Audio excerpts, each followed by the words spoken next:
اور عام انتخابات قریب آتے ہی سیاسی تنظیموں کے امیدواروں کی جانب سے ٹنڈو العیار میں بھی کارنر میٹنگز کا انعقاد کیا جا رہا ہے۔ حلقہ این 217 ٹنڈو العیار کے ووٹرز آج بھی پریشان ہیں۔ اس وقت نمائندہ نیوزن طارق حمید عباسی حلقہ این 217 پر ہی موجود ہیں۔ طارق عباسی، بتائیے گا عوام کیا کہتی ہے؟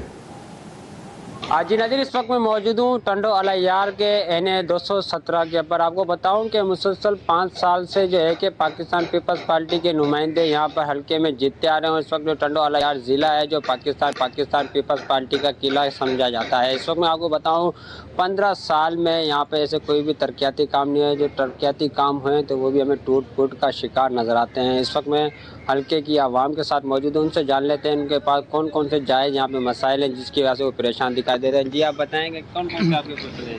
بسم اللہ الرحمن الرحیم۔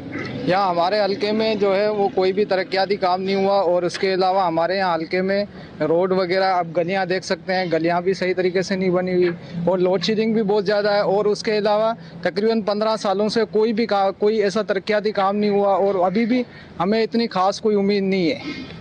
جی آپ نے یہاں کے حلقے کی بات ہوئی، ان کا یہی کہنا تھا کہ 15 سالوں میں نہ تو ہمارے پاس بجلی آئی ہے، نہ تو ہمارے پاس گیس آیا ہے، نہ تو ہمارے یہاں پہ جو سڑکیں ہیں وہ بنی ہیں، مگر ہم پریشانی حال نظر آتے ہیں۔ سب ایک اور ہمارے ساتھ شہری موجود ہے، ان سے جان لیتے ہیں وہ سوال کیا کہتے ہیں۔ جی آپ بتائیں آپ کا کیا مسئلے ہیں یہاں پہ؟ یہاں سے ترقیاتی کام اچھا ہونا چاہیے، وہ تو ہوا ہی نہیں۔ ابھی الیکشن میں سارے آ رہے ہیں، وہ ابھی ووٹ کس کو دینا ہے کس کو دینا ہے وہ تو ہم آپس میں ابھی کریں گے۔ کیا ترقیاتی جو کام کرے گا تو وہ حقدار ہوگا۔ شہریوں کا یہی کہنا تھا کہ جب پاکستان پیپلز پارٹی کو ہم نے مسلسل ووٹ دیا ہے مگر ہمارے یہاں پہ ایسے کوئی بھی ترقیاتی کام نہیں ہے، جس کی وجہ سے اب ہم جو ہے کہ ایک امیدوار کو جو کہ ووٹ دیں گے جس کا ہمارے جو جائز مسائل ہیں ان پہ جو حل کرے گا۔ جی